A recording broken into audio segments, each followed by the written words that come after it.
저는 이제 교육 정책을 연구하고 있습니다만은 정책적으로 보면 진로 문제가 비용이 너무 이렇게 많이 든다는 측면이 있고요. 또 그게 비단 그 개인적인 측면에서만이 아니고 사회적으로도 상당한 정도로 이제 비용으로 발생을 하는 것 같습니다. 우리 자녀에 대한 어떤 개인적인 접근도 해야 되지만 또 전체적인 어떤 흐름을 또 봐야 되는 측면도 있는 것 같습니다. 그래서 오늘은 우리 아이 자녀의 입장 또 그 아이들을 보는 전체적인 어떤 맥락 뭐 이런 부분들을 같이 이제 우리 학부모님들하고 같이 얘기를 좀 나눠보려고 합니다. 알아봐. 수험생들에게 인기 폭발인 이유는? 그동안에 중동에서 여러 가지 이게 사건들이 있었습니다. 그때마다 신문에 나오는 얘기는 뭐냐 하면, 아랍어 전공자들이 국내에서 뭐 고작 30명, 그 다음에 또 다른 그 기사에는 아랍 전문가라고 할 만한 사람이 거의 없다. 굉장히 지금 아랍 전문가가 부족하다는 거죠. 놀라운 일이 있습니다. 제2외국어 수능에 응시자 숫자를 봤더니 거의 5만 명 내외가 지금 아랍어를 지원을 하고 있는 거예요. 이게 어떻게 된 일입니까? 우리나라에서 베트남어나 아랍어를 가르치는 학교는 한 3개 이내로 알려져 있습니다. 어떻습니까? 제가 아랍어 문제를 한번 봤습니다. 글과 사진으로 봐서 땡땡이 방문한 나라는 그 다음에 사진과 대화로 봐서 가장 관련이 있는 것, 지문이 있습니다. 주위를 돈다, 카바 신전. 결혼식이겠습니까? 그래서 수험생들이 아랍어 로또라는 거거든요. 로또를 찾아서 이렇게 눈치를 보는 방식으로 학문에 접근하는 이 경험이 어떻게 남을까요? 우리 아이, 어떤 직업을 갖길 바라세요? 아이들이 원하는 직업을 8개 영역을 한번 나눠서 이렇게 분류를 해봤습니다. 했더니 보시면 교육, 연구, 법률, 보건 이 분야에 이제 가장 많은 소위 말해서 사자 돌림이죠. 의사, 변호사, 검사, 뭐 공무원, 교수, 교사 뭐 이런 이제 직업에 다 줄을 섰습니다. 문제는요. 노동시장에서 이 영역이 차지하는 그 노동시장의 그 고용 비중이 한 3 내지 4% 정도의 직업군을 이제 원하게 되는 건데 이게 무슨 얘기냐고 한번 생각을 해 보십시오. 만약에 이제 중학생들 보고 너가 가고 싶은 데를 방이 8개가 있는데 줄을 한번 서봐라. 근데 이 방에는 4명이 들어갈 수 있다. 근데 그 4명이 들어가는 방 앞에 지금 42명이 서 있는 겁니다. 학부모들은 좀 나을까 싶어서 봤더니 학부모들은 66명이 그 방 앞에 서라고 우리 아이가 이렇게 돼 있는 겁니다. 이제 이런 상황이 아이들한테 사실 우리가 어른들이 판을 벌어줘 준 측면이 있는 거죠. 시험이 제일 쉬운 아이들. 이 그림에 저는 참 많은 게 이게 담겨 있다고 생각을 합니다. 학원이죠. 정확하게 얘기하면 노량진에 있는 학원을 찍은 사진입니다. 이게 뭔가요? 뭐냐 하면 A4 용지인데요. 자리를 맡기 위해서. 네. 좋은 자리를, 앞자리를 맡기 위해서. 근데 이 학생들이 학생이라고 할 수가 없죠. 대학교 졸업자들입니다. 대학교 졸업자들이 초중고 12년 공부하고 4년 대학교 공부하고 16년 후에 또 가서 좋은 자리 맞는 공부를 지금 하고 있는 겁니다. 왜 그렇습니까?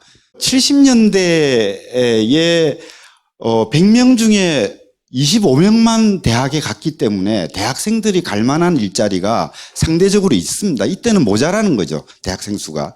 그러니까 당연히 취업률이 높습니다. 그리고 점점 이게 대학생 수가 많아지는 것과 비례해서 이렇게 졸업생 취업률도 이게 점점 낮아지다. 급기야 100명 중에 80명이 대학생인데 갈 만한 데가 없는 거예요. 그러니까 80명 중에 40명은 그렇죠? 보통 한 80대 1 정도 구급 공무원 경쟁률입니다. 근데 1년에 한 2,000명 정도 뽑거든요. 그러면 몇 명이 응시하는 거죠? 16만 명입니다.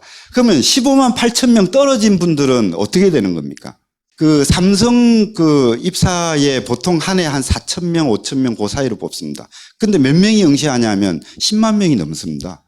그 많은 친구들이 대학교 졸업하고 그 학원가에 몰려서 시험 공부를 하고 있는 그 에너지와 열정, 코스트를 우리가 어떻게 생각을 해야 되느냐 하는 문제가 있는 거죠. 피사, 시험 결과의 진실. 국제 그 학력 경시 비교 시험이 이제 그 피사라고 하는 이제 시험인데 OECD에서 이제 주관하는 시험입니다만은 우리가 보통 1, 2, 3, 4등을 해요. 그게 또 우리나라의 자랑거리이기도 했습니다. 지금도 그렇고요.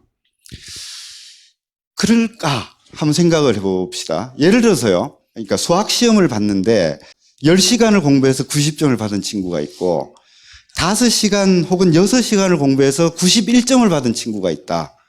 어느 걸 원하겠습니까? 당연히 5시간, 6시간이죠.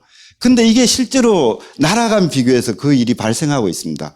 핀란드가 3위를 하고 우리가 4위를 했는데 시간당으로 공부한 시간당으로 점수를 한번 환산을 해봤더니 우리나라가 51개국 중에 48등을 하는 거예요. 그리고 실제로 시험 공부 시간이 핀란드의 2배입니다. 우리가 10시간 공부해서 4등을 할 때 핀란드 아이들은 5시간만 공부해서 3등을 하는 거거든요. 그러면 핀란드 아이들 그 5시간은 뭘 할까? 우리 수학 공부하는 그 시간에 이 아이들은 뭘 하고 있을까? 그게 저는 굉장히 중요한 포인트라고 생각을 합니다. 핀란드, 일본, 미국 다 이게 사교육이 있습니다. 근데 이 1분위가 뭐냐면 성적 하위 20%. 저 5분위가 뭐냐면 성적 상위 20%입니다. 다시 말해서 성적이 높을수록 사교육이 떨어지는 게 일반적인 스토리인데 우리는 지금 거꾸로지 않습니까? 그러니까 사교육까지 붙이고 그다음에 잠 안 자고 운동 안 하고 해서 얻은 성적이 4등인 겁니다. 핀란드 아이들은 저 지역 공동체 10시간 중에 그 남는 5시간, 6시간을 이 지역 공동체 활동, 스포츠 단체 활동, 자원봉사 활동에 참여를 하고 있는 겁니다.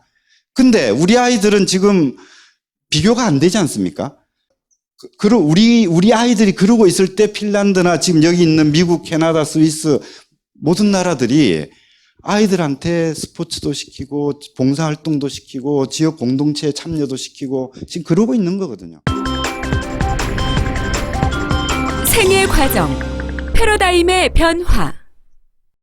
94년도에 이제 릴리라고 하는 학자가 아주 그 서구 사회의 그 패러다임의 전환이 어떻게 극적으로 일어났는가를 지금 설명을 하고 있는 이제 그래프인데요. 70년 중후반의 서구 사회도 과거에는 이쪽 그 패러다임이었다는 거예요. 왼쪽에. 다시 말해서 이 패러다임의 내용은 뭐냐 하면 청소년기에 열심히 공부하고 노동시장에 가서는 열심히 일을 하고 그리고 은퇴를 하면 안락하게 여생을 향유할 수 있도록 하는 이 패러다임으로 이제 서구 사회가 50년대, 60년대, 70년대 초반까지 급속하게 경제 성장이 일어났지 않습니까?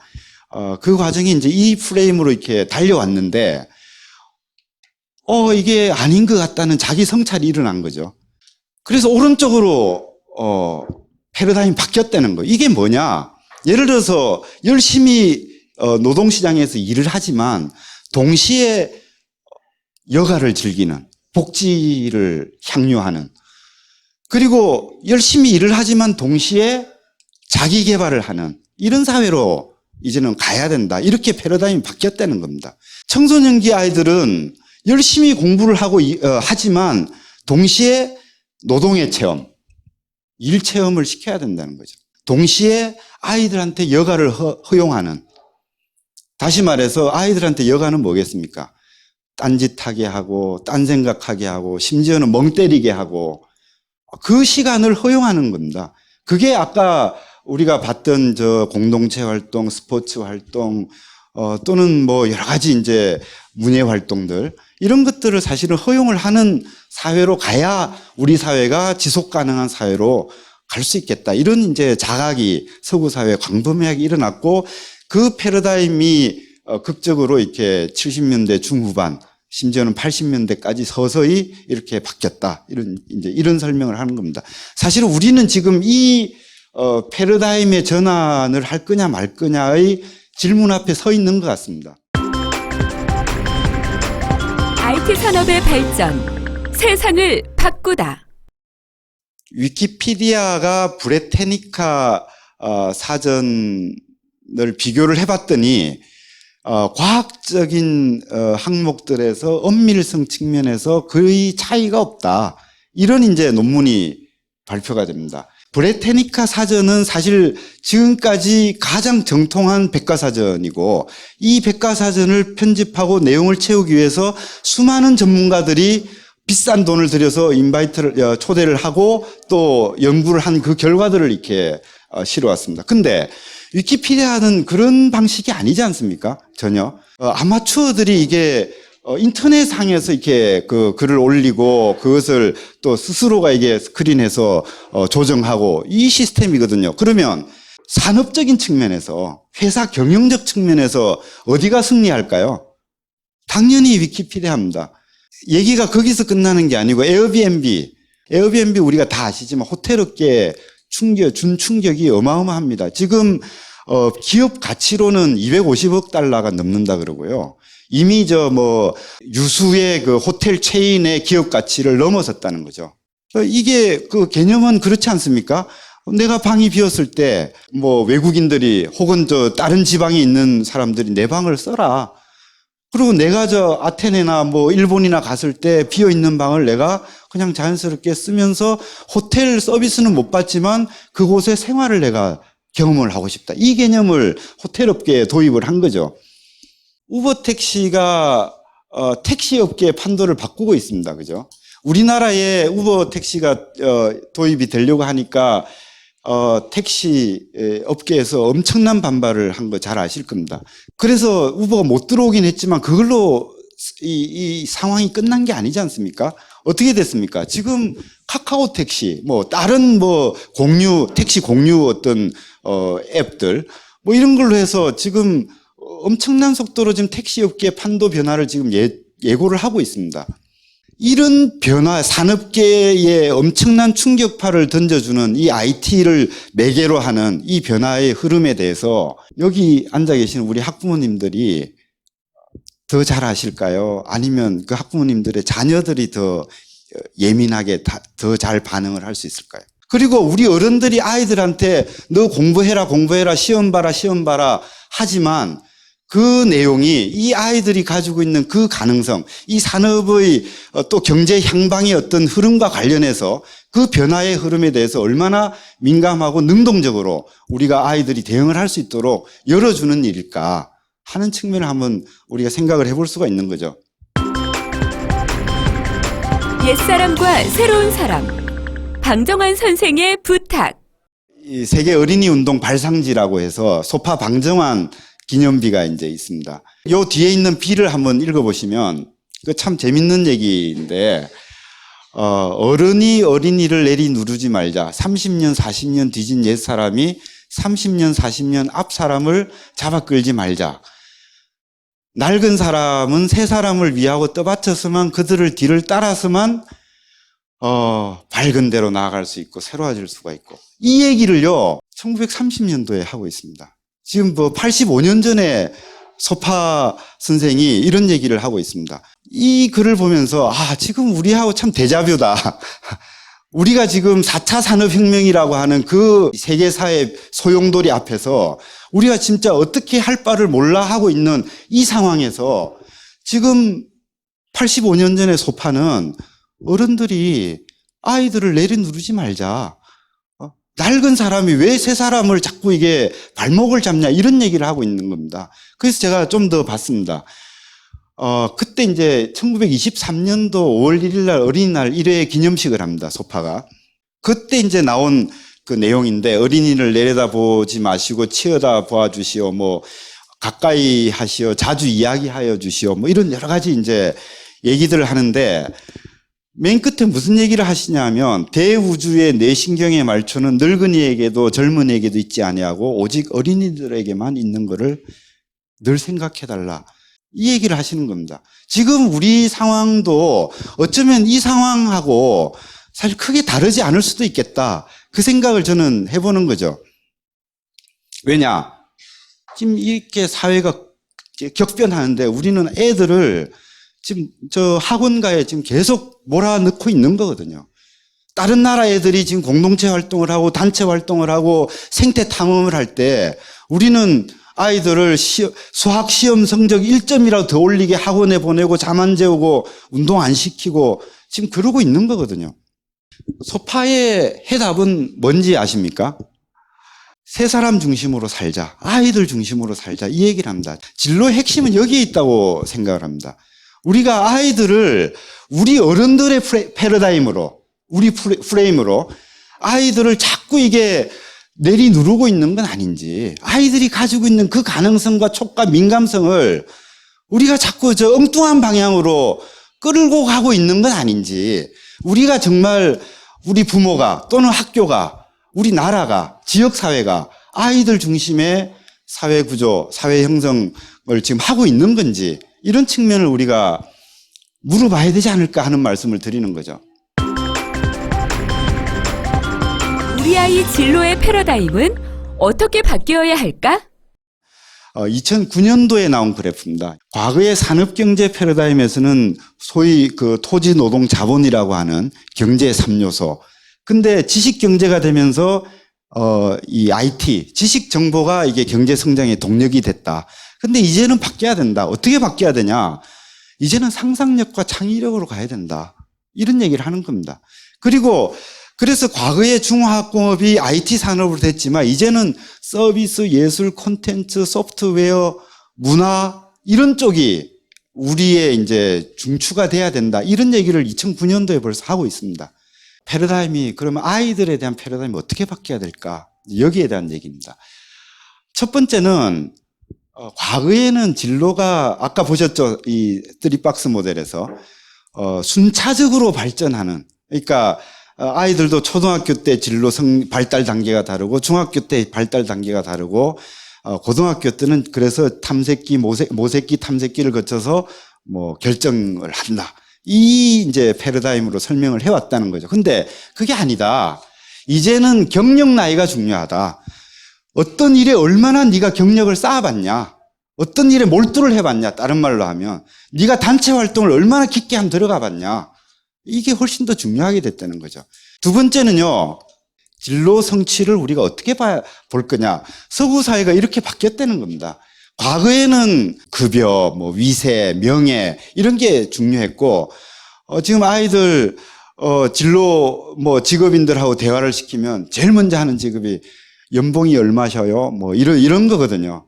근데 그런 이제는 전혀 새로운, 정말 어떤 특정 영역에서 성공한 사람을 키우는 게 목적이 아니고 어떤 특정 영역에 정말 자기 가치와 자부심을 가지고 꾸준히 일을 할 수 있는 사람이냐 아니냐, 이게 훨씬 더 중요한 성취 지표가 되고 있다는 얘기고요. 그 다음에 진로라고 하니까 이게 마치 미래를 위해서 오늘을 희생하는 것처럼 희생해야만 될 것 같은, 진로기 때문에 초, 중, 고등학교는 마치 준비기인 것처럼 이렇게 이제 여겨지는 경향이 있다. 근데 그게 아니다. 이제는 그 자체가 중요한 순간이고 현재적 상황이기 때문에 그 현재적 상황에 아이들이 어떻게 가치롭게 그 순간을 우리가 여겨줄 것이며, 또 그 현재적 상황에 어떻게 아이들이 최대한 행복하도록 우리가 여건을 만들어줄 거냐, 이 부분을 고민을 할 수밖에 없는 상황이 됐다는 거죠. 그리고 이제 마지막으로 진로를 선택을 할 때 이론이, 이제 지금까지 그 진로 이론이 짝짓기 방식이었다는 거예요. 무슨 얘기냐? 리아생 모델 혹시 들어보셨는지 모르겠습니다만은 아이들을 6가지 유형의 특성으로 나눕니다.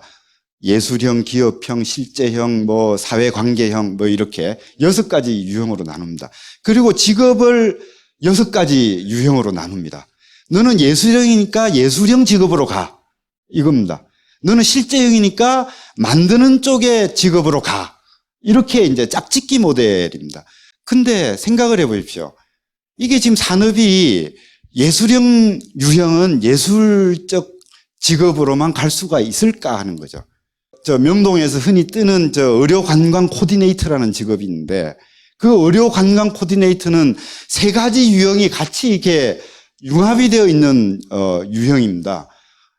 그런 저 의료 관광 코디네이터라는 직업이 뜰 줄을 10년 전에 누가 알았겠습니까?